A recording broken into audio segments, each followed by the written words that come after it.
Today we are going to talk about parallelograms, and we're going to specifically focus on the vocabulary that allows us to know that we have a parallelogram. So when we talk about parallelograms, we know that consecutive angles are supplementary. So when we say consecutive angles are supplementary, we're talking about angles that are next to each other. So these two angles are supplementary, which means that they sum to 180. So if we take those two angles and we add them up, they're going to equal 180. Opposite angles are congruent. This would be an example of, say, this angle with this angle, not to be confused with consecutive. Remember, consecutive angles share a side, opposite angles share a diagonal. We know that the diagonals bisect each other. So a diagonal is the line that cuts through from opposite angle to opposite angle.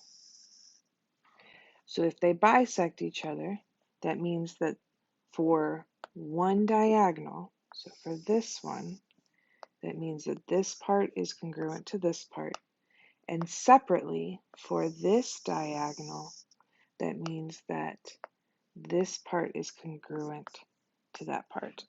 We cannot say that all four of those pieces are congruent to each other, but looking at this specific diagonal, the two halves are equal. And the way that we would solve this, bisect means to cut in half. So that means that we would set things as congruent or equal.